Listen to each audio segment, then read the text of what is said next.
Então, hoje são 20 de junho de 24. Nós estamos na nossa 18ª reunião sobre o livro Agnoses de João, e hoje nós vamos ver o capítulo, eu acho que é o terceiro capítulo da primeira parte, que chama Reflexões sobre o Evangelho da Luz. E antes de começar, eu vou abrir meus slides, mas eu quero trazer alguns elementos que eu senti falta da reunião passada. Houve perguntas, algumas eu até me atrapalhei, e esse capítulo de hoje vai resgatar novamente alguns desses termos e ideias. Então, eu fiz uma pequena chamada inicial para que a gente se localize talvez um pouco melhor. Achei que isso seria importante. Então, eu vou abrir os slides.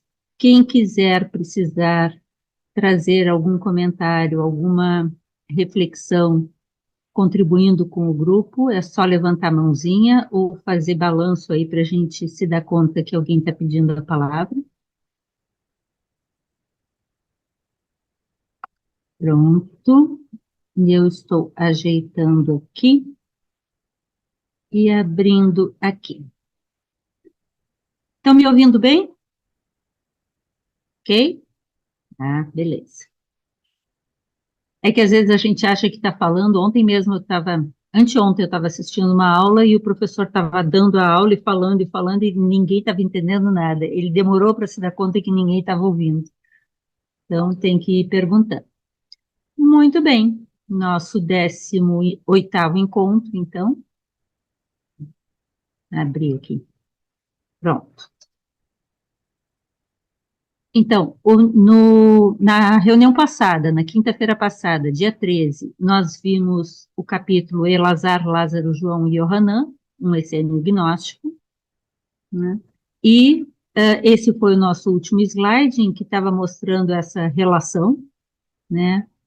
Yohanan ben Zakkai, João Batista, e Elazar ben Arak, João, o João Evangelista, né? E o grupo dos discípulos de Yohanan ben Zakkai, Eliezer ben Hircano, Jehoshua ben Hanina, Perárquia, que é ou ben Perárquia, que é o Yosef, né? O pai de Jesus, Yosef, o Simão ben Natanael e o Elazar ben Araque, que é o João Evangelista, né?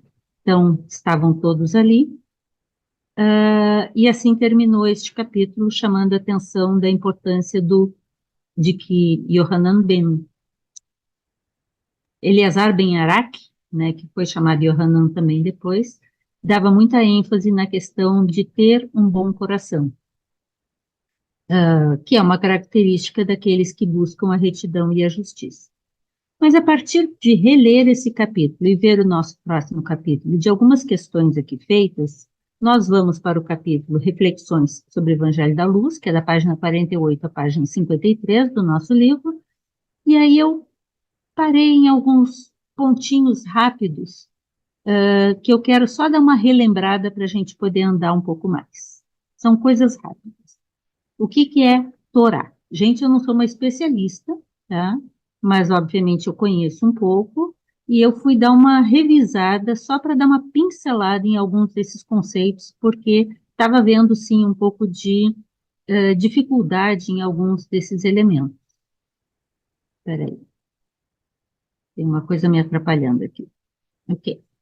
Então, Torá é basicamente o livro da lei, né? O Antigo Testamento ou o Velho Testamento, que é a base do funcionamento dos judeus, tá?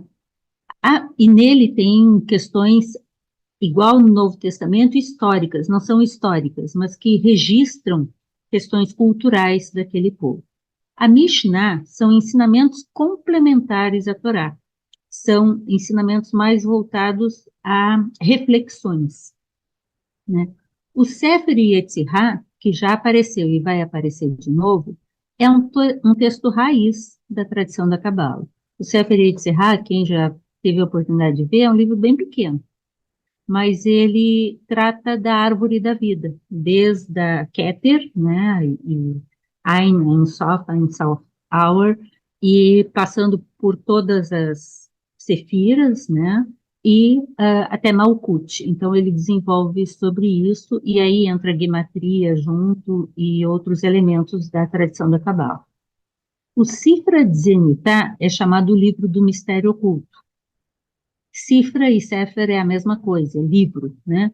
O Sifra Zenitá, inclusive a Blavatsky, quando fala do Sifra Zenitá, ela diz que a palavra Zenitá tem relação com Dziu, que é as instâncias de Dziu, de onde sai a chamada doutrina secreta. E o Sifra Zenitá é basicamente um livro de cosmogonia, muito semelhante ao livro 1 das instâncias de Dziu, que são da doutrina secreta, que também é cosmogonia. O Zohar é um conjunto de textos, né? Ele reúne vários textos. O primeiro deles é o Sifra Zenitá, depois vem a pequena assembleia e a grande assembleia. Eu não sei qual que vem primeiro, não me lembro, tá? E esses três, pelo menos, são textos do grupo de Simeon ben Yochai. O Sefer Yetzirah, que é atribuído a Akiba, é um texto bastante antigo da tradição nazarena. O Simeon ben Yochai é o discípulo principal de Akiba, e em torno dele há um grupo importante de personagens da antiga tradição dos Tanaim. Tá? Então, o Zohar é um livro, na verdade, é um conjunto de livros, né? É uma coleção. O Talmud tem o Talmud palestino, que é o mais antigo, e tem um Talmud babilônico, que é posterior e que tem mais problemas, porque ele foi sendo acrescentada coisas, né? Então, do Talmud também se tiram muitas referências sobre essas tradições. Midrash são estudos exegéticos, principalmente estudos de interpretação principalmente sobre os ensinamentos da Mishnah, tá? Nazareno é o nome que se dá ao grupo derivado de Akiba, Shimeon ben Yochai, Abba e outros personagens que ali estavam naquele grupo dos antigos nazarenos. Jesus é um nazareno derivado desse grupo muito anterior a ele, dos nazarenos. Há controvérsias nesses pontos também, tá? Tanaim é o título que se dá aos instrutores do ensinamento oral. Então, os nazarenos instrutores eram chamados Tanaim. Os essênios instrutores oral eram chamados Tanaim. Essênios viveram do século II AC, do final do século II AC, a meados do século I DC, quando mais ou menos em 70 são dizimados, né, sendo Massada o último dos grupamentos dizimado pelos romanos. Tá? E é nos essênios que nós temos a liderança do mestre da retidão e da justiça, nos essênios que depois do mestre da retidão nós temos na sequência Yohanan ben Zakkai como líder, né? E é nos essênios que não só Jesus, mas Jesus, Elazar ben Narak, Tiago, né, que é Jacob, irmão de Jesus, que não é irmão, é filho de Hanina, né? Hanina, eu chamei de Hanina, não é Hanina, é Peráquia, né? É, também estiveram e viveram ali com eles. Mateus, que é Matias, viveu ali com eles. Então, alguns que foram do grupo dos Ofitas, posteriormente, né, no grupo de Jesus, já estavam no grupo dos essênios. Tá?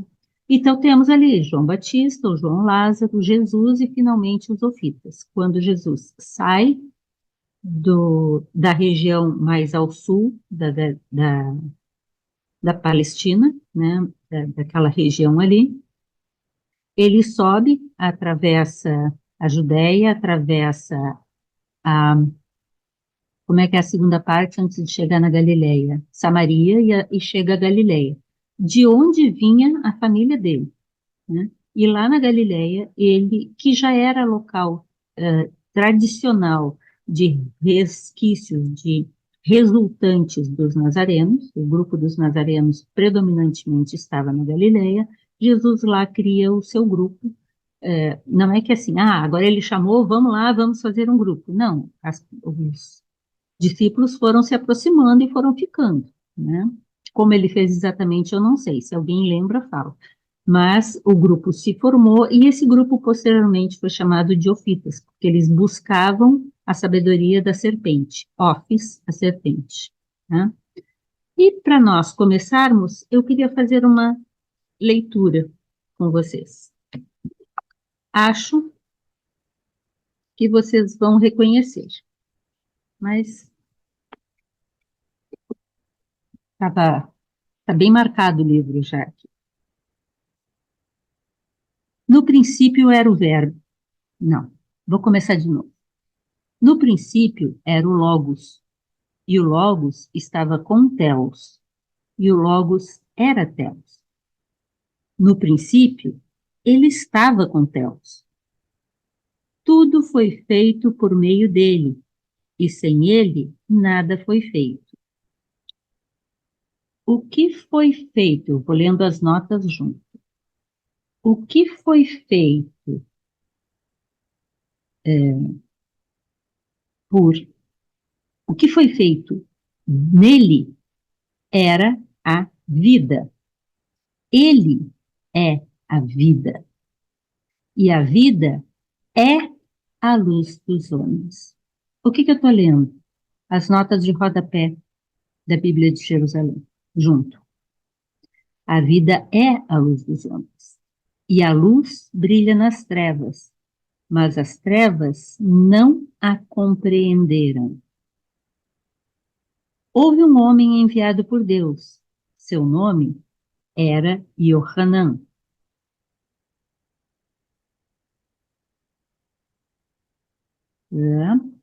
Este veio como testemunha para dar testemunha da luz, a fim de que todos crescem por meio dele.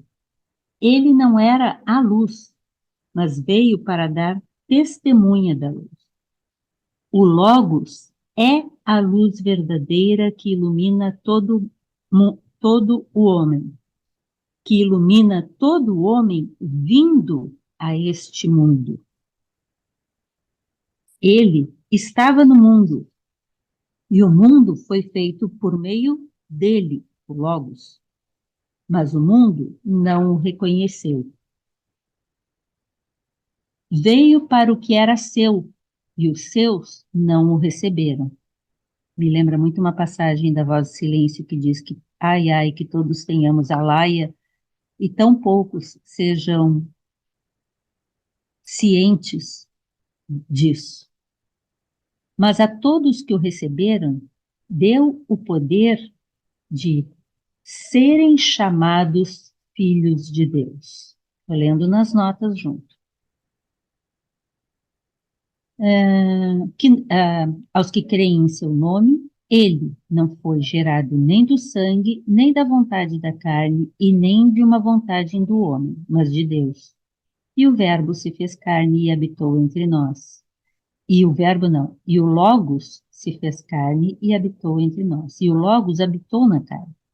E nós pudemos ver a sua glória. Glória que tem junto ao Pai como Filho único, cheio de graça e de verdade.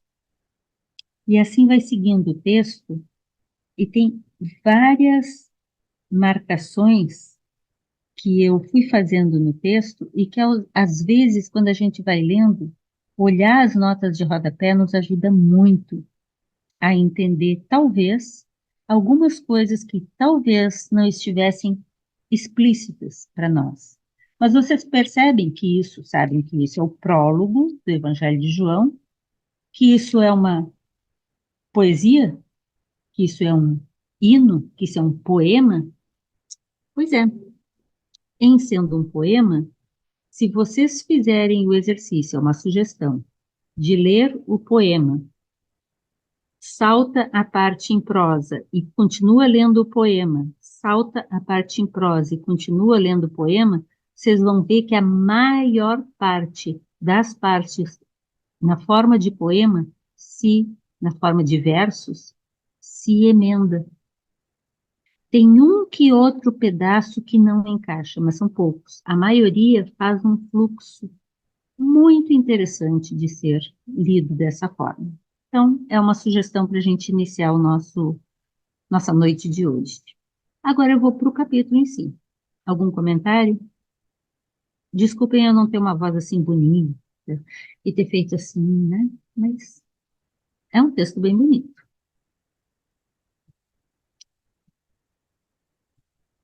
Então, esse capítulo, que o Alberto faz reflexões sobre o Evangelho da Luz, ele busca como objetivo identificar indícios da conexão do autor, o Elazar Ben Arak, ou João Lázaro, com uma abordagem filosófico-gnóstica cabalista e as relações que se vêem entre os personagens, como historicamente a gente os conhece, e o que tem no texto.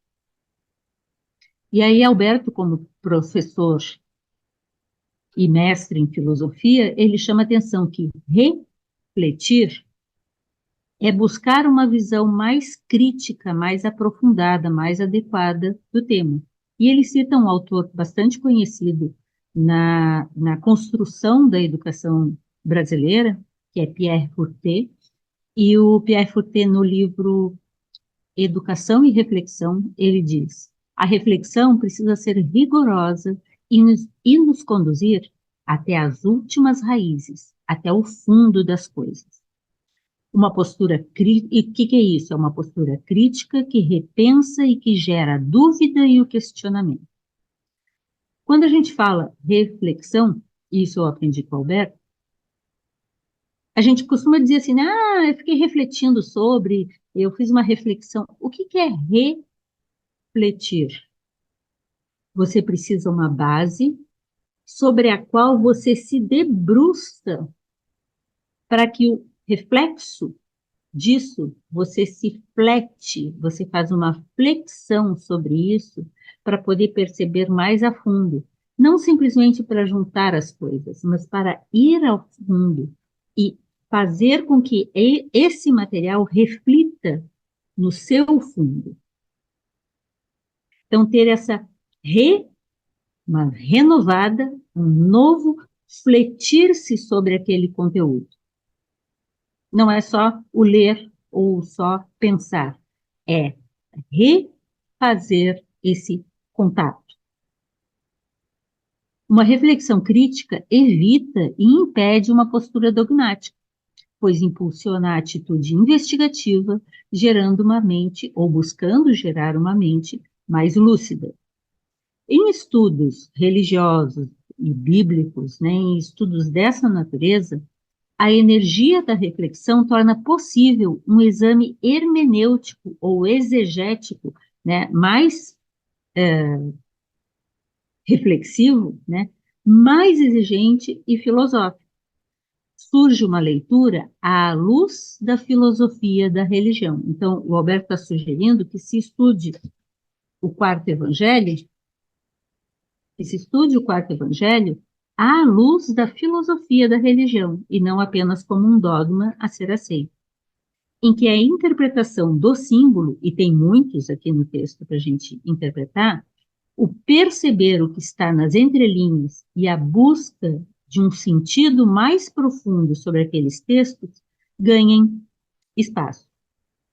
E nesse processo reflexivo crítico de leitura, é possível, porque estamos falando de filosofia da religião, desse religare, dessa questão mais espiritual, mais interior, é possível gerar na mente e coração a filognosis.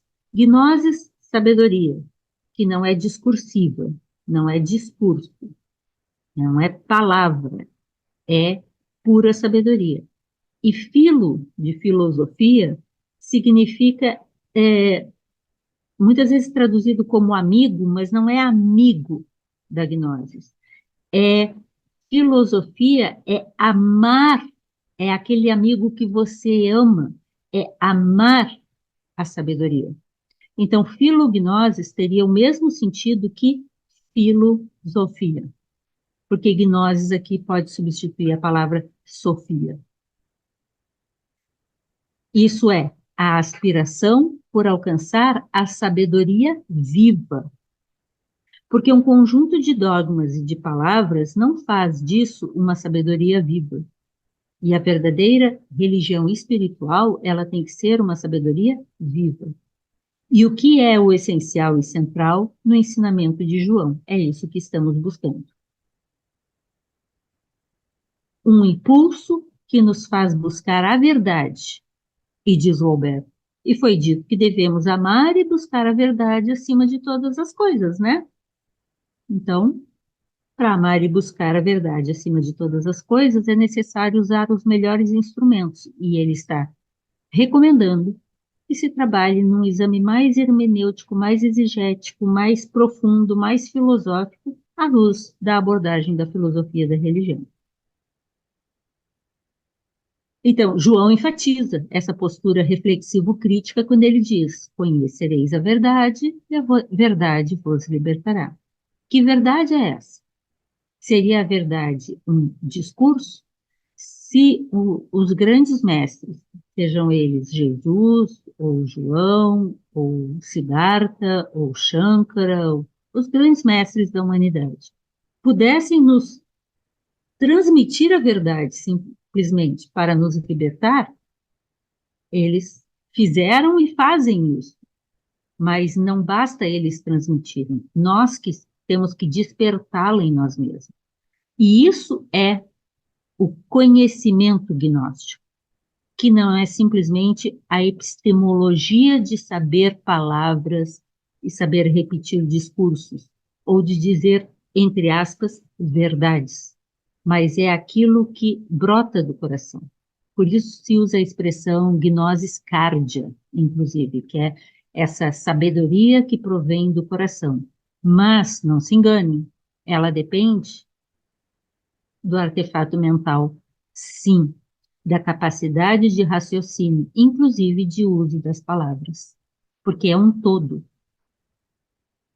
Mas não basta ser um exímio dominador erudito de palavras e saber de cor o texto. Mas não saber o texto torna muito mais difícil você compreender. Me entendem? Busca-se identificar, diz o Alberto, o que fez parte do manuscrito original de João e o que é acréscimo, além de reconhecer o verdadeiro João Lázaro em termos históricos, sem as invenções posteriores. Jane, de onde tu está tirando isso? Ó, vocês podem ver que aqui está o número da página que eu estou lendo, tá? Do livro A Gnose de João, estamos na página 50.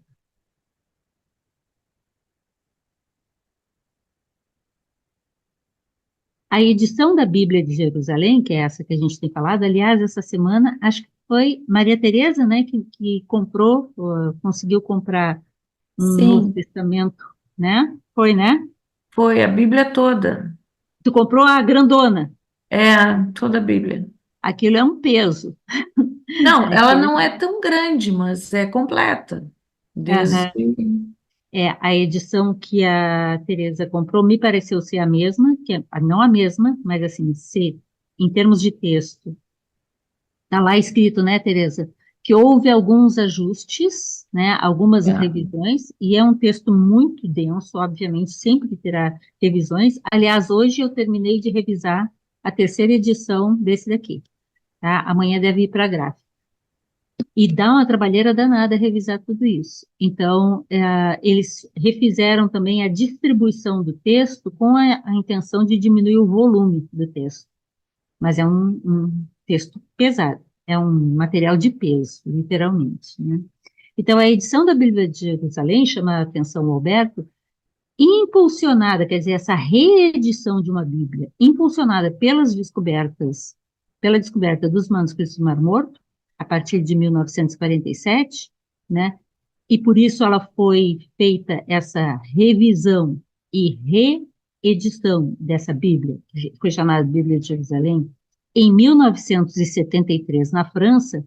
Nela, diferencia no Evangelho uma parte que é apresentada em estilo poético, que é, por exemplo, o prólogo, né? E à medida que o texto vai andando, tem outras partes que seguem esse estilo poético, e outras passagens que são semelhantes aos evangelhos sinóticos, estão na forma de prosa, de texto, de relato. E provavelmente sejam, diz o Alberto, de autoria de editores posteriores do texto. Ou, eu diria, Jane dizendo, que podem ser fruto de materiais diferentes provenientes de João e ou do seu grupo em torno dele.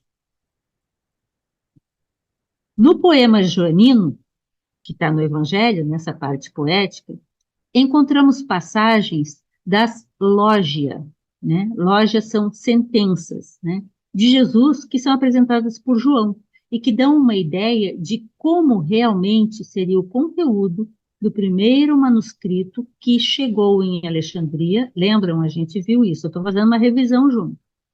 Quando a família e os discípulos de Jesus, né, que inclui João e vários outros, e Arimateia, né, que era o líder ali, saem, fogem da Palestina, porque ali ficaria muito inseguro viver naquela região. Eles vão primeiramente para Alexandria, e lá alguns materiais desses foram feitas cópias, né, e essas cópias ficaram lá depositadas. Então, muitos estudiosos dizem que a primeira fonte do quarto evangelho é proveniente daquele ambiente alexandrino. E aí ele recebe um formato de evangelho, lembra, no grupo do Filo de Alexandria, final do século I AC, início do século I DC, junto com Marcos e com outros personagens ali do grupo do Filo, se encontrava esse material e outros. E no século II DC, sofreu inúmeras ampliações e interpolações, porque é durante o século II que inicia o processo de criação de uma Igreja Católica Apostólica Romana, tá? Em meados do século II. É bem claro que o texto poético, como está na Bíblia de Jerusalém, ele vem escrito em itálico, né? Está fora de ordem, se agruparmos algumas passagens, fazendo uma leitura reflexiva que conduz aos pontos essenciais. Surgem instruções bem interessantes, mostrando relações com ensinamentos.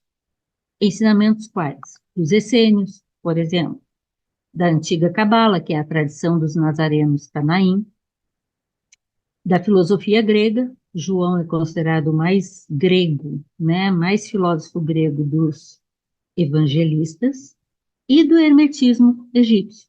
Essas quatro tradições aparecem claramente no quarto evangelho. Então, qual é o ponto de partida do quarto evangelho? É o prólogo.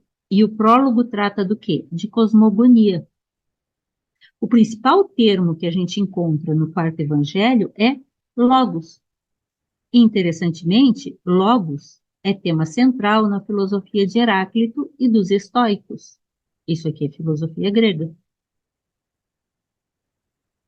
O fogo logos, para quem estudou com a gente o Mistério da Ética, fala disso bastante lá, né? É um livro muito dedicado ao Heráclito. O fogo logos é a vida universal em movimento. É o forrat da doutrina secreta. O logos, ou Christus, é luz e vida. Luz que vem ao mundo. O mundo é o quê? O cosmos, é o quê? O universo. E a vida presente em tudo.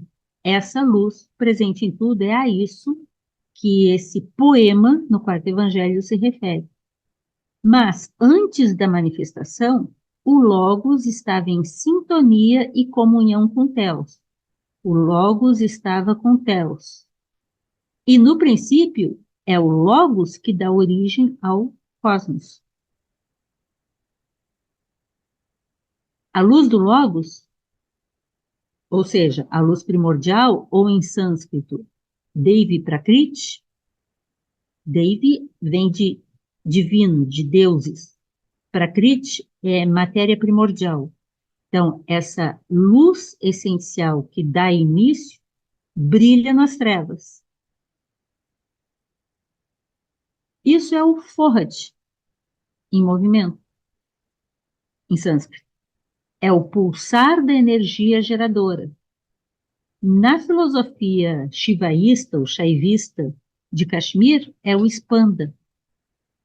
Todos eles têm essa mesma identificação, descrição, movimento, pulso, algo que penetra a matéria e a ela dá a vida.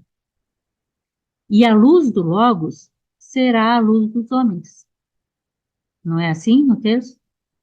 Pois o fogo Logos é luz verdadeira que ilumina todo o homem e todas as coisas. E essa luz verdadeira, que é o fogo Logos que ilumina todo o homem, é o que lhe permite ele ser ético. Ethos, anthropos, daimon. O Logos pulsa no coração do homem, do anthropos. Isso está no livro Mistério da Ética. É a luz das luzes. É a luz que veio e deu nascimento ao cosmos. E é a luz que elimina a escuridão e afasta as trevas. Por isso, João enfatizava isso. E isso João aprendeu.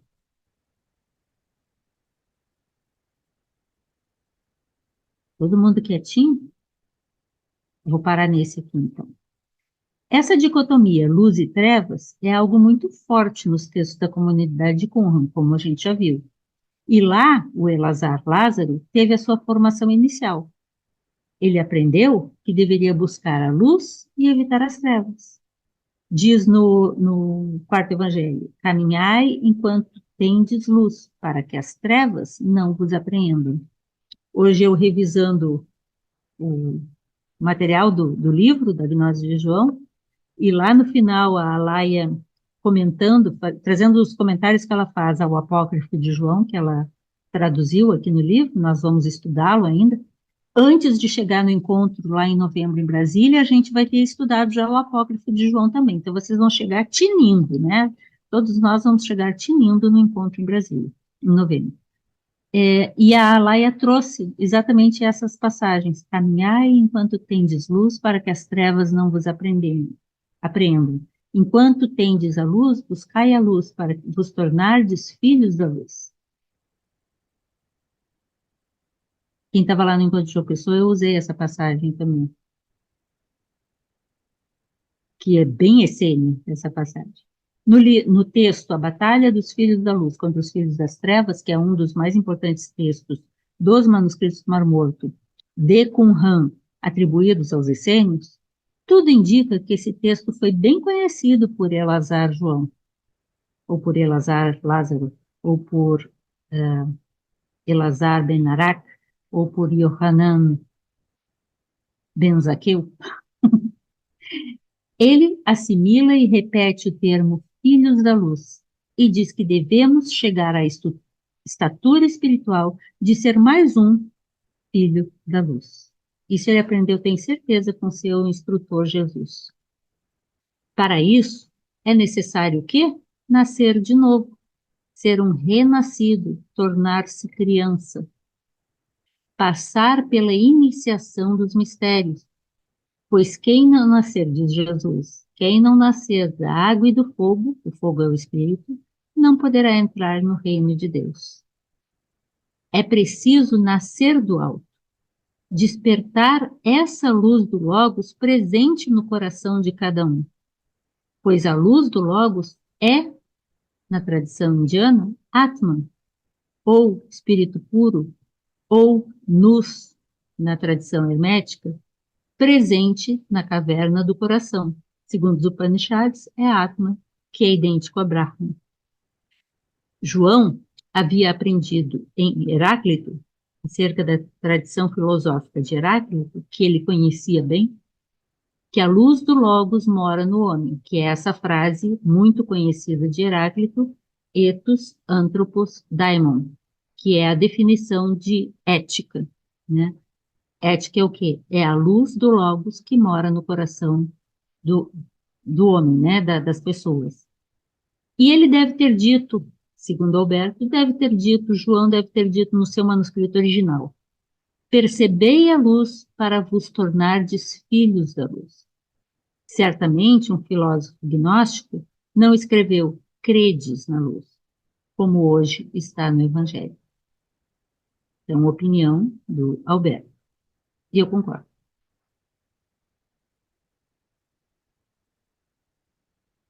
Paro ou sigo? Está todo mundo em silêncio. Só tem mais um ou dois slides. Então vamos lá, eu vou seguindo, daí a gente volta e vai discutindo alguma passagem que vocês marcaram no livro ou aqui nos slides. Aqui é um resumo do que está no livro. Outro tópico fundamental em João é o eu sou, que é um tema relacionado diretamente com o texto Sifra Tzeniutá, o livro do mistério oculto, que é o primeiro texto do Zohar, que é atribuído ao grupo de estudos do Simeon Ben Yochai, que é o principal discípulo de Akiba, e que é um livro básico dos nazarenos. Como diz aqui, uma obra central nas origens da Cabala e do livro Zohar. Este texto antecede a formação do grupo dos essênios.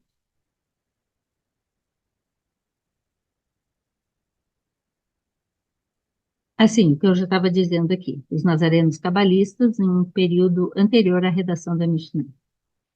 Então, nesse texto, que aborda a cosmogonia, temos, antes da geração do universo, que é o faça-se a luz, a existência negativa, o Ein, o ilimitado, o Ein Sof, e a luz ilimitada, Ein Sof Hour. Antes da árvore cabalista, antes da árvore da vida, existem três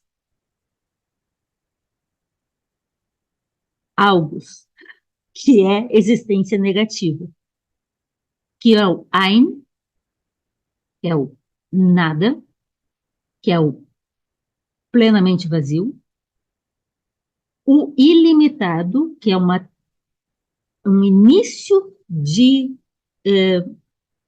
não manifestação, mas de percepção de força nesse Ein, que é o Ein Sof, isso é em hebraico, né? E disso, o ponto de luz que vai dar início a tudo, que é a luz ainda ilimitada. Aur é luz. Ein Sof Hour. Então, a luz. Cadê meu cursor que eu não estou achando? Ah, aqui, ó. Que é a luz que sopra no ilimitado. É a luz ilimitada negativa. É a não existente luz ilimitada.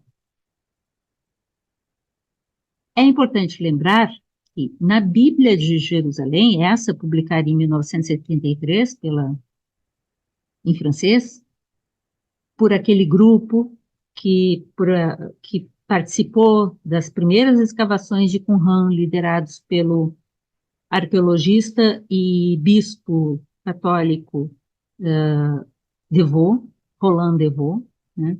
Nas passagens em que aparece o eu sou, podem olhar aí na Bíblia de vocês.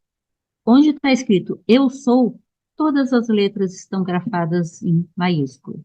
E eu já vi Bíblia mais antiga que está eu sou.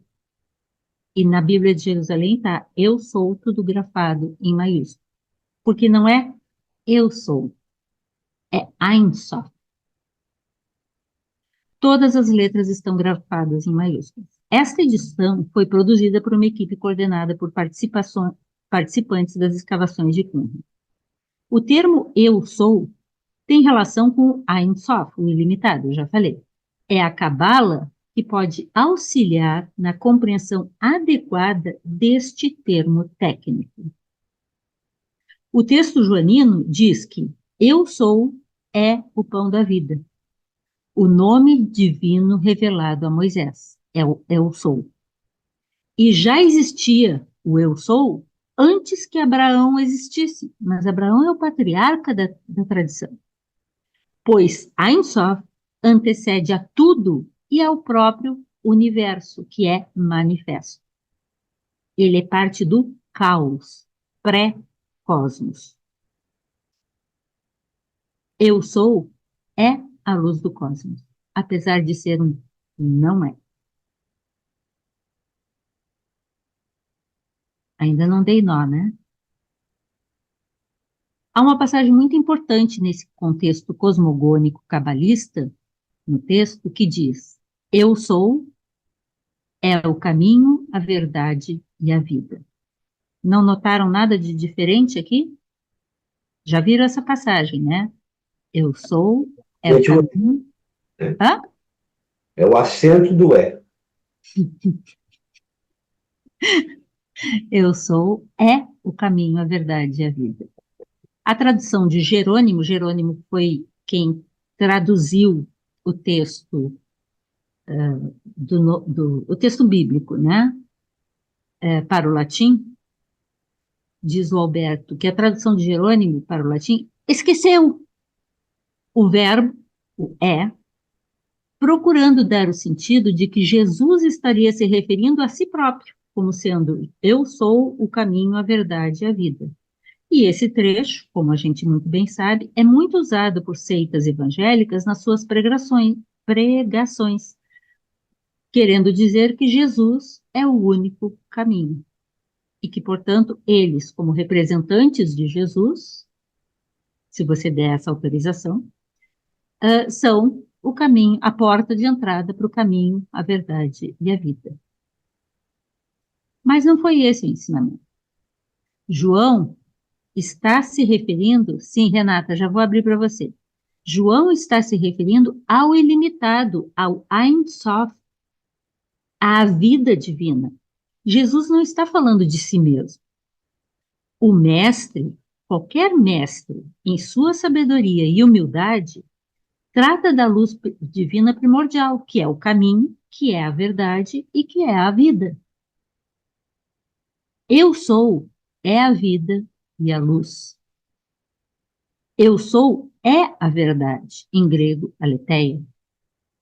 Eu sou é o pórtico, e o pórtico é o portal da luz, é a porta de entrada para a Ein Sof. Eu sou é o bom pastor. Bom pastor, já vimos essa passagem. Bom pastor é o nome do primeiro livro do Corpus Hermético. Poimandres é o primeiro dos livros do conjunto do Corpus Hermético. O termo bom pastor é claramente derivado desse texto hermético Poimandres, né, o primeiro texto do Corpus Hermético. Opa, volto. Volta. Ah, voltei. Renata, Ei, boa noite. boa Eu buguei. noite. Deu pane aqui no meu sistema, eu fiquei sem entender. Aqui, me ajuda, Deus, por favor. O Ein Sof, eu posso chamar de Barbelô, e o Ein Sof Al, não sei como fala, seria Cristo? Há controvérsias, mas o sentido é esse. Ah, O tá. sentido de sequência é esse. Mas me entenda, não sei nem se eu me entendo. Vamos lá. Primeiro você disse assim, buguei. Eu já imaginava, por isso que eu fui com calma. Eu disse, o capítulo é pequeno, mas vai dar muita coisa. Fica claro, para quem já teve a oportunidade de ler um pouco sobre o Sifra de Zenitá, o Sefer Yetzirah, alguns ensinamentos do Corpus Hermético, alguns ensinamentos cabalistas, que João está sendo um cabalista de primeira linha aqui. Para quem já leu a Doutrina Secreta, por exemplo, que é os livros de Zion, que não por acaso é parecido com Zenitá, né? dá uma ajuda muito grande para a gente tentar entender melhor uma possibilidade de leitura. Então, vamos lembrar uma coisa que a Jane insiste muito em relação aqui ao grupo e em relação ao Lux. Ninguém salva ninguém. Se Jesus pudesse, teria feito isso por nós. Se Buda pudesse, teria feito isso por nós. Mas o que esses grandes mestres fazem, tentam fazer, é mostrar o caminho. Eu mostro o caminho, eu mostro a verdade, eu mostro a vida. Eu não eu. Estou dizendo, eles diriam, né? Então, ao mostrar o caminho, cabe a cada um de nós refletir sobre isso e, gnosticamente, adotar ou não tais informações, percepções, apresentações, como possíveis verdades ou não. Então, assim, essa é uma interpretação, e existem outras, Renata, tá? Mas, do ponto de vista do que a gente tem estudado, e pelo que você está falando, você está vendo que não tem muita distância do que a Laia também tem falado, né? Esta seria uma leitura. O que eu quero chamar a atenção, que eu diria assim, não é exatamente assim, mas é nesse sentido, é que eu aprendi estudando textos da Biblioteca de Nag Hammadi, Hipersofia e outros materiais dessa natureza, que há sempre uma sequência feita de três. Há um ponto central que se bifurca em dois, torna-se pai e mãe, e gera um filho, que passa a ser um ponto central, que gera dois, que gera um filho, que passa a ser um ponto central, e assim sucessivamente. Então, eu não sei te dizer se eu posso relacionar Barbelô como sendo Ein Sof e Cristo como Ein Sof Auer, mas, e Yaô seria o Ein, né? Mas se não for essa relação direta, a ideia da relação é essa. Há um Ein, ou Yaô, que gera não é a palavra própria, mas que, olhando para todos os lados, vê a si mesmo em tudo, e assim gera uma segunda força, uma segunda potência, que é uma potência feminina, no sentido de que ela é capaz de gerar, e aí se gera o filho, que é Cristo. Então, é o sentido do raciocínio esse, que a mim me encanta. E nem sempre a gente consegue dizer isso é isso, isso é isso, isso é isso. Porque quando a gente troca de cultura, de vocabulário, de espaço, não as coisas são tão literalmente isso é isso se encaixando, mas o raciocínio é o mesmo. Eu sei que eu falei muito, mas eu espero que vocês me entendam que eu não vou dizer que isso é, mas tentando me aproximar de como poderia ser entendido. Tá? Deixar os outros falarem, e aí vamos ver se a Renata consegue entender um pouco melhor também. E eu também. Márcia.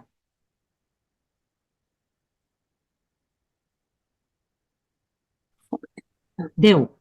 Oi, deu. Então, Jane, justamente nesse ponto que eu estava pensando aqui, no texto do livro, e, sinceramente, toda essa explicação que você deu me esclareceu muito pouco, porque todos esses personagens, esses nomes, para mim, não ajudam muito, porque eu não conheço essa literatura. Mas uma coisa que me Por chamou a isso, Márcia, atenção... que eu quis chamar a atenção no início desses nomezinhos. Eu posso voltar lá também. Não, peraí, Mas não. a gente se contextualizar um pouco mais. Deixa eu só mostrar, então, Claro. onde é que me pegou aqui. Na página 52, onde está o termo eu sou, né? O termo eu sou tem relação com I'm soft, o ilimitado. É a Kabbalah que pode auxiliar na compreensão adequada deste termo técnico. O texto joanino diz, eu sou é o pão da vida. O nome divino revelado a Moisés, e já existia antes que Abraão existisse, pois antecede a tudo e ao próprio universo. Eu sou é a luz do cosmos. E aí eu fiquei pensando numa tentativa de tentar abstrair essa experiência, né? Eu pensei no eu sou como uma afirmação e o Ein Sof como uma negação ao mesmo tempo, né? E isso me fez pensar, assim, eu vou te pedir para você me ajudar, vai ser isso mesmo. Eu fiquei pensando na vacuidade dos budistas, né? Do Buda, né? Na vacuidade e dessa inexistência, como é que vocês falam? Inexistência imaterial, não, Não. inexistência... Negativa. Negação não afirmativa. Isso. Então, eu Ou fiquei assim, afirmação negativa. então, assim, eu sou, né, que é o Logos, que é Atma, que é Brahman, né? Eu sou seria Brahman. Uhum. Brahma, Então, Atma seria o Ein Sof Hour. como? Ein é a negação De vazia, tudo. tá? Ao vazio. Aham. Ein Sof seria Aham. esse ponto que torna possível Ilimitado. o Aham. Uhum. E Ein Sof Hour seria o Filho, seria o Logos, seria o Tá. Cristo, seria o Atma. Eu estava mais estava pensando, né, na questão da meditação, né?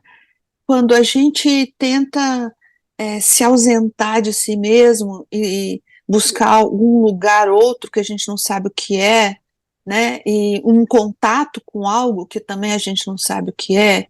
E aí eu fiquei Um pensando, desligar-se, não isso, contatar-se, um desligar-se de si não, próprio. de si próprio, mas um contactar-se com esse algo a mais que está em nós, né? Uhum. E que está no universo. Eu fiquei pensando se isso podia me ajudar a entender a questão da vacuidade e dessa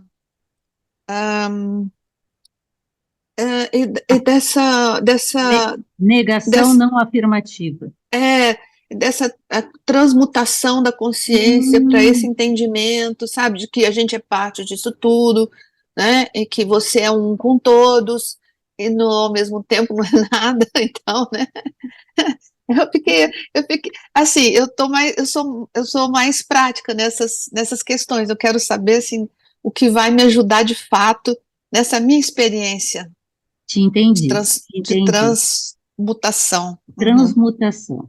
Isso. Antes de eu passar a palavra aqui para o Silvano, deixa eu só comentar duas coisinhas. Primeiro, pessoalmente, eu não gosto muito do uso que eu sei que é comum aos tradutores da palavra vacuidade para o vazio. Shunya, budista, não significa que é um vazio no sentido de vácuo, mas é um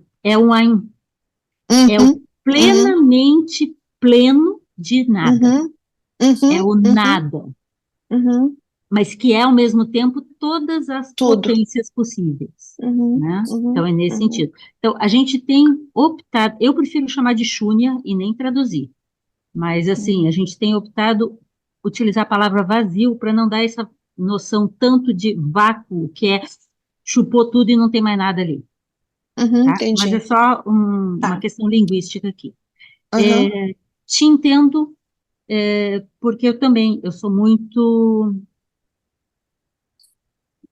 uma coisa mais palpável, né? E uma coisa que você disse, que me mostra um exercício que pode ser interessante, e agradeço, porque eu acho que isso pode ser interessante, se a gente pensar esse esquema todo, Ein Sof Hour, Cristo, Barbelô, como a Renata trouxe, e o Yeô, ou Aion, ou Yaô, de muitas formas é traduzido isso, esse Ein, que é essa negação não afirmativa, né? A gente começa a meditação buscando um foco, Cristo. Não está tão distante da gente, é nosso próprio coração, é a luz na caverna do nosso coração, é a rosa no centro da cruz do nosso coração, Tem uma referência. Disso, talvez a gente possa conhecer a Suprema Mãe, a Sofia Maior, que é a Barbelô. E disso, quem sabe, extrapolar para uma coisa que não deve ser uma sensação a ser buscada, porque aí continua sendo um eu buscando alguma coisa. E aqui eu estou falando teoricamente, porque eu não tenho experiência, tá? Mas o que dizem os grandes místicos e os grandes instrutores é da gente se desapegar da gente mesmo para que a experiência possa acontecer. Não tem alguém que experimenta. Tem um texto budista muito interessante, um sutra budista muito interessante, em que Maitreya está conversando com Siddhartha. E Maitreya faz uma pergunta sobre o que quem chega ao despertar pleno, ao estado de Buda, ao Dharmakaya, e sintetizando, Siddhartha diz, não há quem chegue lá, porque se chegar lá, continua tendo dois. Tem o onde e o quem. Então, é um desfazer-se, mas isso é linguagem que eu estou usando, não é uma coisa que eu domine, que eu possa dizer, é assim. Mas dizem que João, o místico João, né, da Idade Média, A Noite Escura da Alma, né, ele diz, não é indescritível esse desfazer-se, né? Mas não sei também se era a mesma coisa, se era uma aproximação disso, né? Se era um tocar esse spanda, que seria o logos que penetra e tudo desperta, né? Tocar essa luz suprema que vive em cada um de nós e que nos diz estarmos vivos, que nos mostra que somos luz. Né? Então, sinto que seja um pouco nesse caminho. Mas o Silvano vai te explicar melhor. Vamos lá, Silvano. Me ouve? Sim. Eu ouço. Ok. É um texto que eu quero corroborar, né, como se diz a palavra, né? É o Proêmio, Páginas de uns Anais Históricos da Doutrina Secreta, volume 1, a Cosmogênese. Me chamou a atenção quando a Jane estava explicando a cosmogênese de João, da gnose de João, e esse texto, pelo que eu entendo, ele foi escrito antes de se conhecer a gnose de João, né? Correto? O Proêmio? Ele foi escrito antes de se conhecer a gnose de João. Não exatamente. Antes de se conhecer a biblioteca de Nag Hammadi, que contém o apócrifo de João, isso sim. Exato. Mas João já tinha escrito isso, né? Sim, Só com que certeza. lá... então isso. tá, sim. Porque tem outra coisa, o Proêmio da Doutrina Secreta, volume 1, a Blavatsky reúne muitos materiais muito, muito, muito antigos, muito primevos. E alguns desses são anteriores ao tempo de João. Exato. E aí me chamou a atenção a tua descrição, que tu fez um círculo com a mão, assim, e botou um pontinho dentro enquanto tu falava, explicava, né? E exatamente isso que eu li. Ela disse assim, ó, vê-se na primeira página um disco de brancura sem mácula, destacando-se sobre o fundo de um negro intenso. Aí seria aquela inexistência, né? Um negro intenso. Na página seguinte, aparece o mesmo disco, mas com um ponto no centro. O primeiro, sabe, todos aqueles que se dedicam a esses estudos, representa o cosmos na eternidade, antes do despertar da energia, ainda em repouso. Né? Seria um grande círculo. A emanação do verbo em sistemas posteriores. O ponto no círculo, até então imaculado, espaço e eternidade em Pralaya, indica a aurora da diferenciação. É o ponto dentro do ovo do mundo, o germe interno, de onde se desenvolverá o universo, o todo, o cosmos infinito e periódico, germe que é latente e ativo, revezando-se periodicamente os dois estados. Então... Irânia Garba. Exato. E aí eu fico pensando, aí ela diz aqui, ó, o único círculo é a unidade divina, de onde tudo procede para onde tudo retorna. Sua circunferência, símbolo forçosamente limitado, porque limita é a mente humana, indica a presença abstrata e sempre cognoscível de seu plano. o terceiro, a trindade, ela estaria justamente nessa limitação. É uma dedução, né, do grande círculo com um ponto no meio. Onde está a trindade? Está na dedução da limitação, né, do que se diferencia uma coisa da outra. Então, me chamou a atenção, como a gente mesmo disse, ela escreveu isso antes de conhecer Nag Hammadi. Claro que ela pegou de textos antigos, mas corrobora, né, complementa o que João está dizendo muito, E é do né? Sifra Dzeniltá. E ela está Exato. lendo as instâncias de Dzion, que tem a mesma fonte. Há Isso. controvérsias. É isso. Muito interessante. Eu Muito comecei interessante. a ler agora a Doutrina Secreta, então toda semana eu compro um volume e leio. Eu vou te sugerir uma orientação para ler a Doutrina Secreta, porque pegar e sair lendo assim, ó, deixa qualquer um doido. Tem uma ordem melhor para ser lido. Tá lá no canal da Laia, eu dei um curso explicando como estudar a Doutrina Secreta, que é só uma sugestão, mas é uma sugestão que ela dá. E tá lá. Primeiro esse, depois aquele outro, porque aí ajuda a entender melhor. Mas gostei da sua percepção, Silvano, e certamente a Márcia entendeu melhor agora, né, Márcia? Hum, não sei, não. Não Mas sei. a ideia é essa. Espera aí. Tem, Não sei. tem um, tem Não um, sei. Eu acho que esse tipo de entendimento, eu sinto ele assim como uma coisa meio não fugaz, assim, racional. não Não racional. racional. Tem hora que você sente alguma coisa que se aproxima e de repente não está mais lá. Com a fala do Intuitivo. Silvio.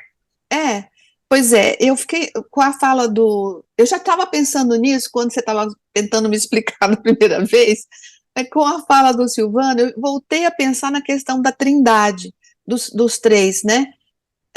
Numa experiência mística, vamos supor, não é que a gente vai conseguir, não, mas vamos em termos de esquemas, né? Pensando num esquema. Numa experiência mística, você faria parte desse triângulo.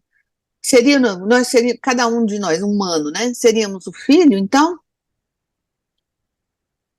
Existe um texto em Nag Hammadi, que eu gosto muito, chamado Sofia de Jesus o Cristo, em que ele, na minha opinião, Jesus tenta explicar exatamente essa sua pergunta. E a impressão que eu tenho tem a ver com a resposta que eu sugeri, um dos caminhos para Renata. Porque se eu entendi mais ou menos decentemente, Jesus diz assim, que e ele dá nomes para cada uma dessas etapas, Uhum, que os discípulos ali são aspirantes. Quando uhum, eles conseguem encontrar quem são, aspas nisso, simbolicamente, seu pai e sua mãe, uhum, uhum, e por isso que ele diz é necessário uhum, abandonar pai e mãe para uhum, reencontrar pai e mãe, né? uhum, Ele se torna um salvador. Ele vai dando nomes para cada categoria. Aí ele uhum, anda mais e desenvolve mais habilidades, competências, qualidades. Então, ele passa da condição de salvador para a condição de, agora eu não me lembro os nomes que ele dá, mas ele vai indo, até que o terceiro degrau, ele realmente encontra o Cristo. E aí ele vai encontrar pai e mãe do estado Cristo, que é o entendi. estado filho supremo do Pai Supremo. E há um estágio ainda maior, que aí eu leio como sendo esse Ein Sof e Ein Sof Hour.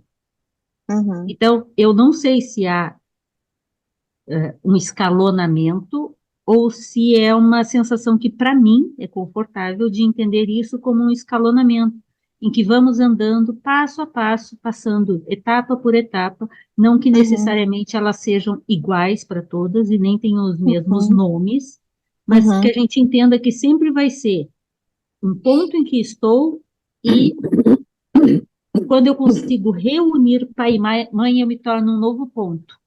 entendi. E eu percebo a Ah, dualidade desse ponto, reúno pai e mãe e eu me torno um novo ponto. E isso seria uma escada, uhum, tipo uhum, uma escada de uhum, Jacó, né? uhum, uhum. Não sei, eu estou só fazendo uma reflexão, gente, tá? Eu não posso dizer que se entendi. Eu acho que isso não é para entender também, não. Eu acho que é para sentir, né? Olha, eu posso dizer que o meu coração gostou dessa conversa.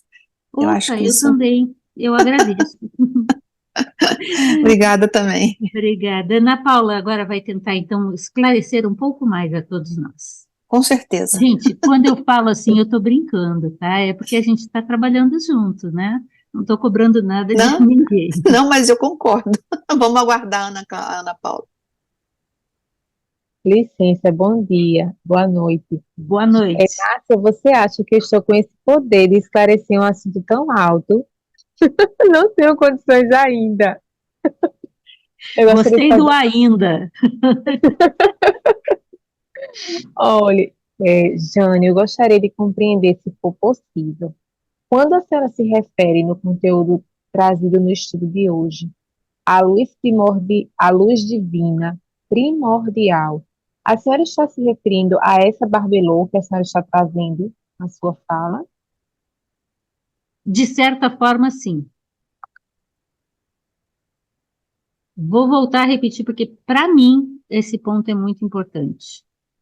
E eu, em absoluto, sei se eu estou correta, tá? Mas a sensação que eu tenho é que não existe um degrau certo assim. Há um caminho.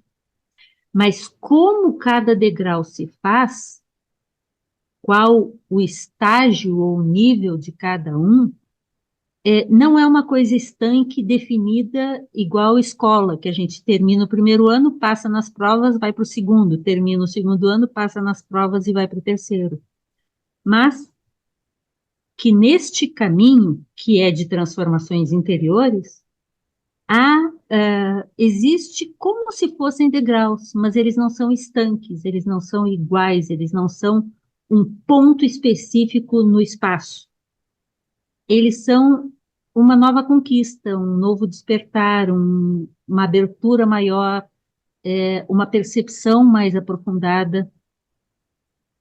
Então, talvez a expressão que você usou foi a luz, Divina, primordial.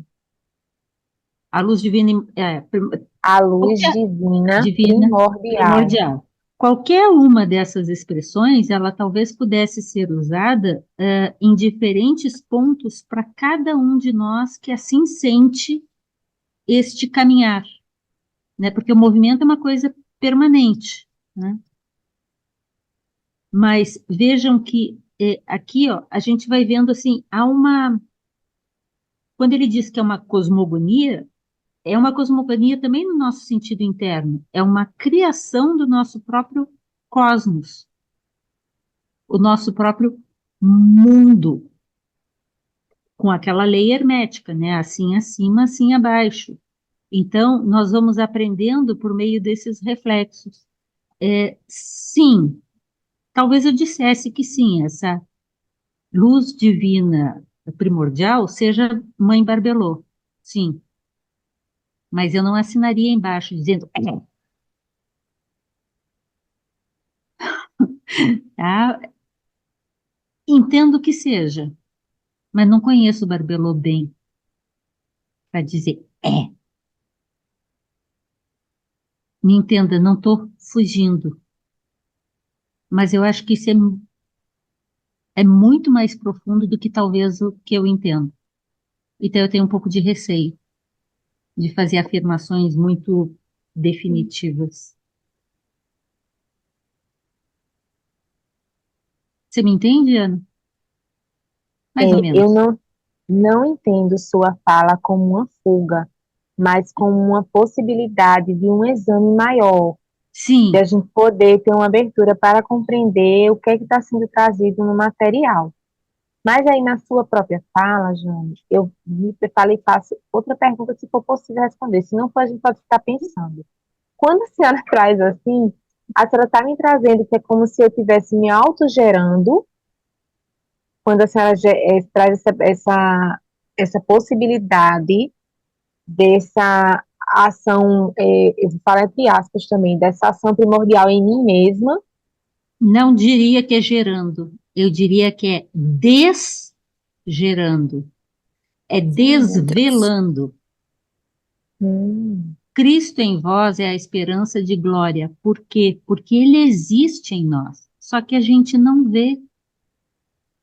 Ai, ai, que a Laia esteja presente em todos, e tão poucos são aqueles que são conscientes disso, porque Ele está ali, a gente que não permite que isso, essa luz divina primordial, se expresse e se manifeste por meio do nosso próprio ser como ser limitado neste momento.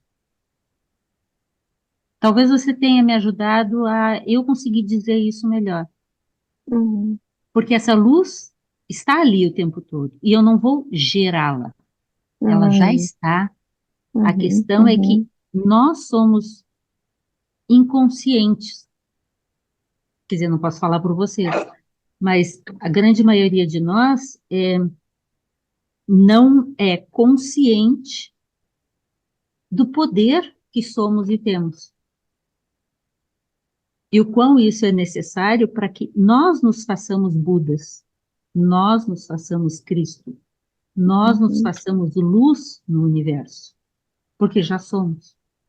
Não porque vamos gerar isso, mas porque já somos.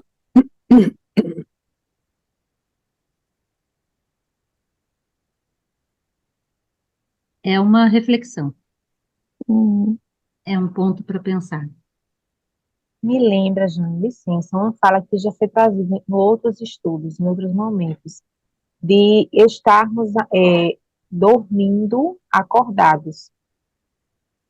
Pensamos que estamos acordados, mas ainda estamos dormindo no que diz respeito a essa essência maior que eu sou, mas que não me encontrei com ela ainda em mim mesmo e que não transbordei na direção dos que estão ao meu redor, na direção da minha própria Uhum. existência, aqui como a senhora Jesus traz. fala sobre isso nos textos de Nag Hammadi, confundindo os adormecidos e os despertos, fazendo um Uhum, jogo de palavras entre os vivos e os mortos, os uhum, embriagados e os lúcidos. Quem afinal está embriagado e quem afinal está lúcido? Quem de fato está vivo e quem está morto? Usando a mudança do referencial, entende?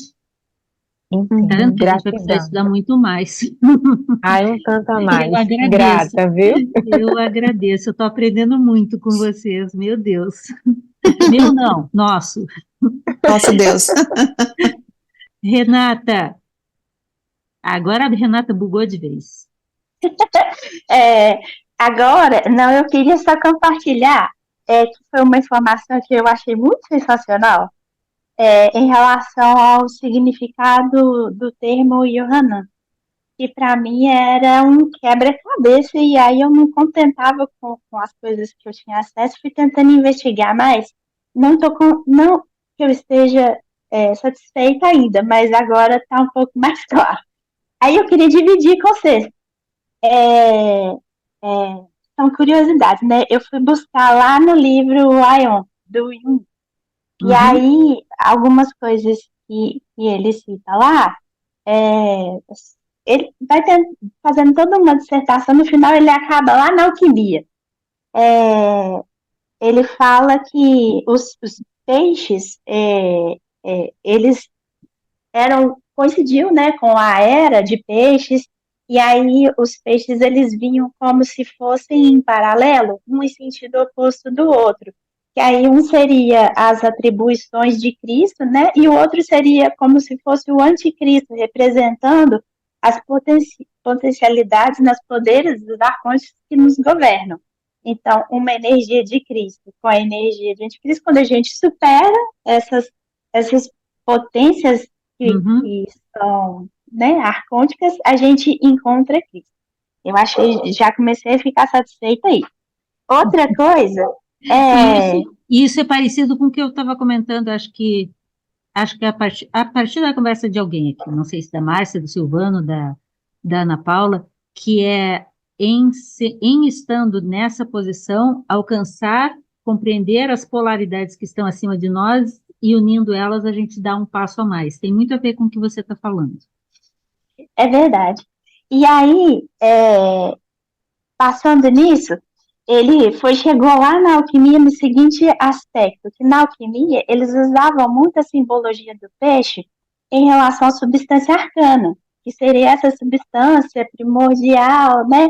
E a busca dos alquimistas era encontrar a pedra filosofal. Filosofal. E essa pedra a gente pode também chamá-la de lápis, eu não sei a entonação não, tá?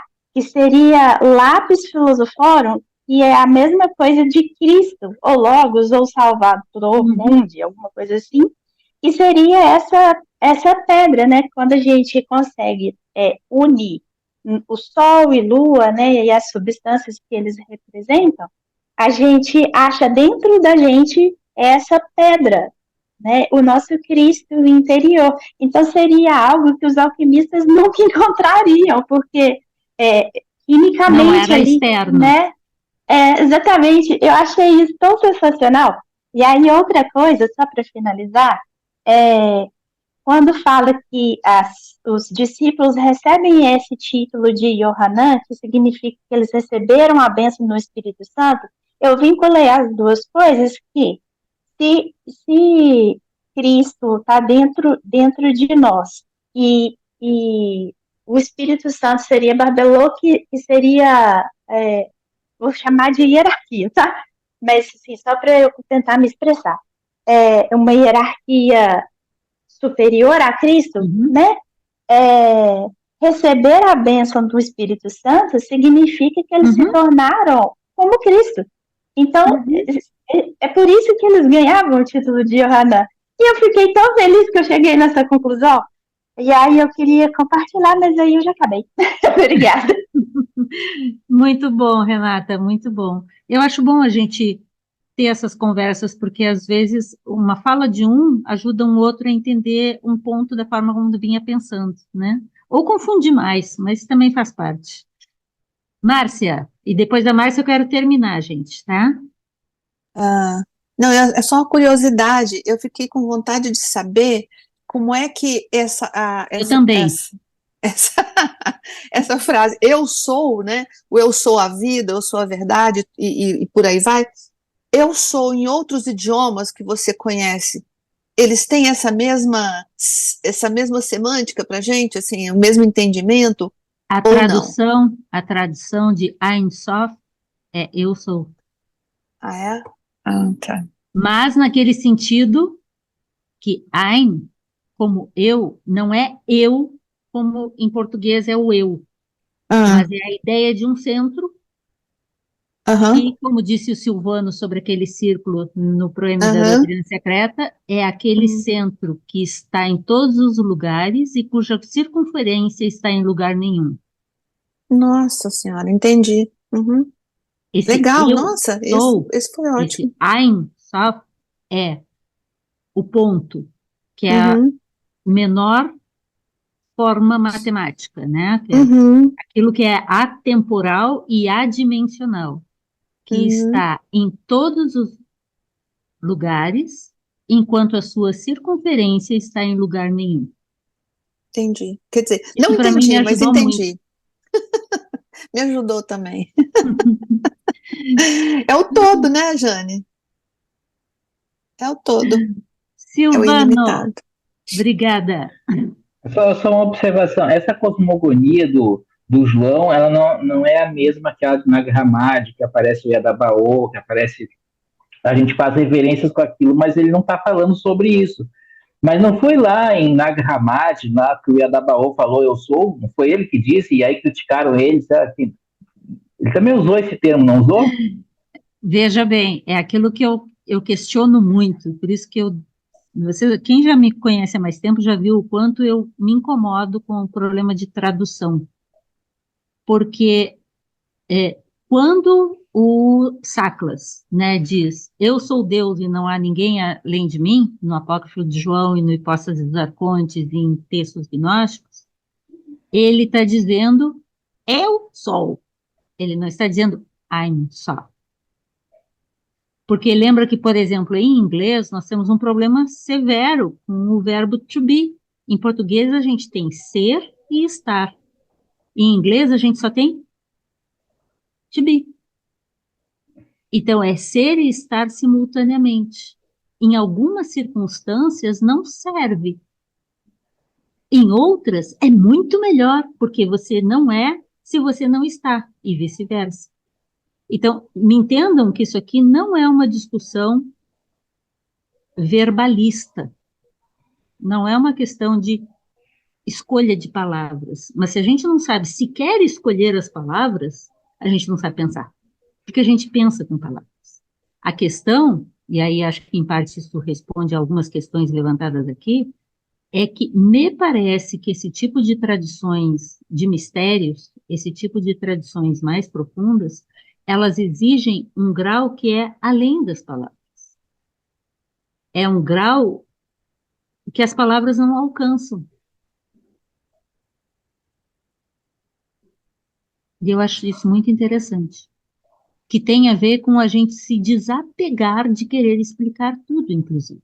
O que não significa ser um tonto, desmemoriado, incapacitado mentalmente, que diz, as palavras não precisam, a Jane disse que palavras atrapalham. Depende do nível, entendem? As palavras são necessárias, mas não é as palavras que definem aquilo que de fato é. Mas elas buscam uma aproximação para descrever aquilo que muitas vezes é indescritível. Já contei para vocês, mas eu acho que essa vivência foi perfeita. Quando a Laia estava defendendo o mestrado dela, que foi sobre o em Plotino e o no Apócrifo de João. Ela começou descrevendo o que é o em Plotino. É aquilo sobre o que nada pode ser dito, indescritível, inefável, imaculado, Aí eu disse, bom, acabou a apresentação dela. Se ela vai falar sobre algo sobre o que não pode ser dito, entendem? É um pouco disso, da gente ter esse desapego ao verbalizável. No entanto, este conhecimento precisa se dar além das palavras, mas tem que passar pela etapa das palavras. Sim, no coração, exatamente. Mas tem que passar do nível das palavras, que não é um nível de fonemas, mas um nível de referências para nos indicar um caminho.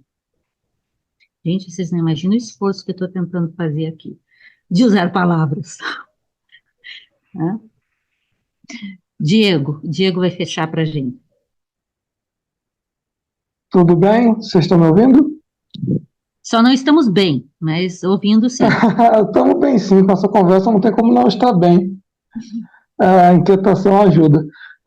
Só trazer um ponto, né, que essa parte final do eu sou para cá, eu sou para lá, né, me lembrou aquela história védica, né, do Indra e o rei, que é rei dos deuses e o rei dos demônios chegaram lá para Brahma e perguntaram, afinal, quem eu sou? Aí ele responde para os dois, tu és aquilo, né? Aí o rei dos demônios ficou, que é aquela visão diferente, não é que os demônios cristãos, que é a personificação do desejo, aquela pulsão pelos desejos, né? Ficou todo feliz com a resposta, só faltou tatuar no braço, eu sou aquilo, mas o Indra tinha gostado, mas depois ele voltou lá inquieto, mas afinal, eu sou aquilo que eu sou, né? Aí, o corpo? Não é o seu corpo. É a minha mente? Não é a sua mente. É a minha inteligência que é aquilo? Não. Ou seja, é a minha alma? Também não é a sua alma. Ou seja, toda aquela porção, quando você desapegar disso, como você falou agora há pouco, quando você se apegar disso tudo, não sobrar mais nada, aquela porção única ali é aquilo, que faz parte do todo, né? Que, como também foi falado mais do meio da aula aqui, né, da conversa, que a gente desconhece o poder que nós temos, né? Então, a gente está cheio dessas cascas, dessas camadas e desses corpos, enfim, como cada tradição queira chamar, e ou como o próprio Paulo fala, né, aquele tesouro guardado em vasos de barro, né, que não sabe o valor que tem uma coisa tão grande numa casca tão medíocre. Então, me Esse lembra tipo essa de exemplo é conversa. muito usado na tradição budista também, É, né? até Os minhas dúvidas que panos Paulo seja budista velhos, o também. barro, O Paulo era estoico, budista, gnóstico. segredo. Enfim, mas só para trazer esse ponto, porque não tem como não relacionar toda a conversa desse eu sou, o que eu não sou, o que, que eu deixo de ser, o que realmente eu sou, com essa parte da tradição indiana. Com Obrigado. certeza. E eu diria mais, tradição indiana, tradição sufi, tradição budista, todas, eu acho que todas as verdadeiras tradições têm, de alguma forma, isso por trás, incluindo Plotino. Eu acho muito bonito da parte sufi, que é aquele que eles falam, né, daquela gota com o oceano, né, que você pode ficar no coral, no Recife lá, né, e evaporar, ou você pode também, na próxima onda, se juntar ao oceano. Então, você é o oceano numa gota e você faz parte do todo. É maravilhoso a poesia que eles trazem, a forma poética que eles trazem para explicar. E isso é um exercício desse que a gente estava falando, de usar as palavras, mas desapegar-se delas. Ultrapassar a diferenciação das palavras, mas não achar que isso não vale nada. Porque tem muita gente que diz assim, não, tem que parar de pensar, e vai ficar um tonto. Não é parar de pensar, mas é não se apegar aos seus pensamentos. Vamos terminar o texto, porque eu quero terminar hoje esse capítulo. São só 6 páginas, tá, gente? São só 6 páginas. 5, 6 páginas. Então, ele tinha falado aqui que era sobre o pastor de homens, né? Que é o título do primeiro texto do Corpus Hermeticum, que é o Poimandres, né? A palavra título Poimandres significa pastor do homem. É o Nous, o Espírito Divino, a luz do Logos, que está em todas as partes, em todos os homens, protegendo a alma como um pastor cuida das suas ovelhas. Ele está ali no centro, cuidando das suas ovelhas. Mas ele está acima delas, ele não é nenhuma delas. O Espírito Divino e o Espírito no homem estão unidos, como Brahman está unido ao Atman, pois o Eu Sou e Theos são um. São frases que o Alberto foi colocando no capítulo e que eu acho que vão estar ilustrando muito bem o que a gente estava conversando até agora. Diz o Alberto, se pudéssemos ouvir João diretamente em uma assembleia, no Círculo da Luz, no Mundus Imaginalis, como diria Henri Corbin, ele possivelmente afirmaria o seguinte: meu texto original é curto, com um foco gnóstico e metafísico. Observe que o antigo texto, que recebeu um formato de evangelho, termina no final do capítulo 14, quando ele diz assim, ó, partamos daqui. E tendo falado isso, disse aos discípulos, partamos daqui. Pois os capítulos que se seguem são acréscimos posteriores. Aí começa a aparecer um monte de parábolas. Numa leitura atenta, fica evidente que o estilo e a qualidade do texto mudam a partir do capítulo 15. E ele fecha o capítulo. Eu e o Pai somos um. O Pai é Iaô. Glória à luz. Barbelô. Cristo em vós, a esperança de glória. E assim a gente terminou o texto.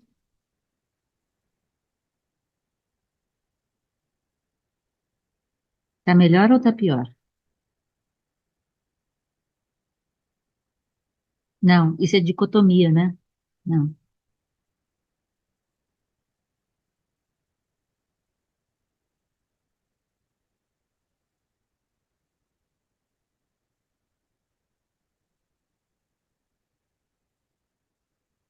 E mais? O capítulo era pequenininho, a gente terminou em cima do horário. Eu comecei um pouquinho atrasado, terminamos no horário.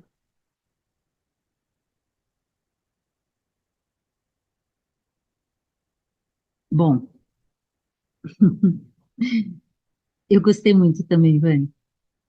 Aprendi muito hoje, porque esse exercício da gente tentar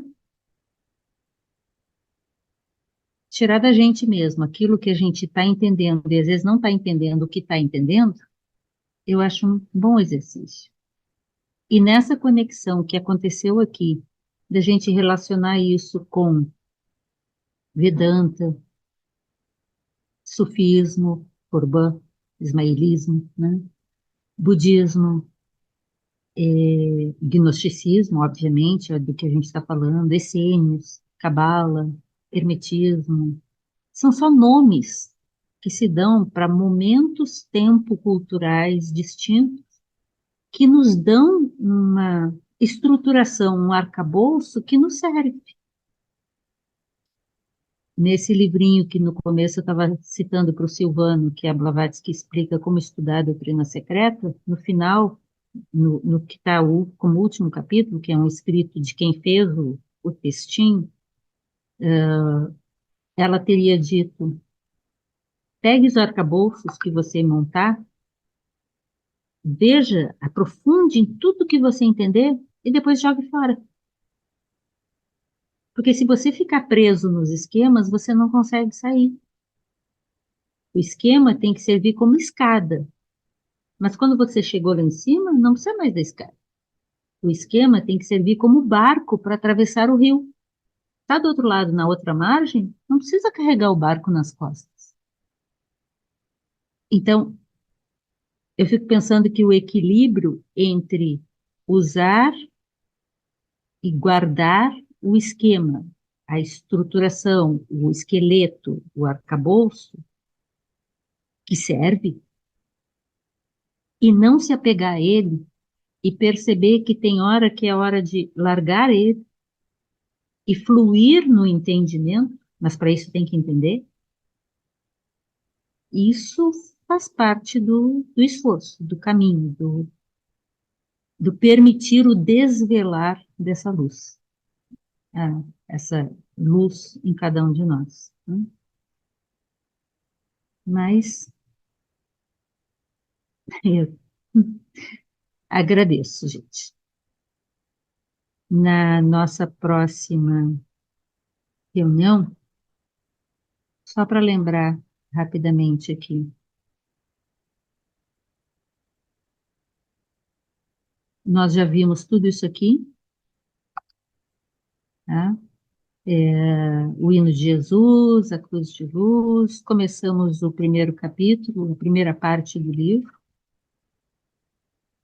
e hoje estamos no dia 20 de junho, aqui, com o capítulo Reflexões sobre o Evangelho da Luz. O próximo capítulo é da página 54 a 62, mas são notas de um contexto que talvez não seja tão... Vai ter muito de sânscrito aqui, vai ter muito de hermetismo aqui, vai ter muito de teosofia aqui. Então, eu reservei 2 reuniões porque eu acho que a gente vai andar um pouco mais devagar. E cada um desses pontos, o Mid e a Blavatsky vão comentar partes, parcelas, pedaços do quarto evangelho. Então, eu acho que pode ser mais um elemento para nos ajudar a pensar, tá? E temos que começar a pensar sobre a nossa reunião no dia 18 de julho, sobre práticas de vida diária, qual o tema que a gente vai buscar. Ok? Espero vocês durmam bem, sonhem com seu despertar, depois me contem, levem a gente junto,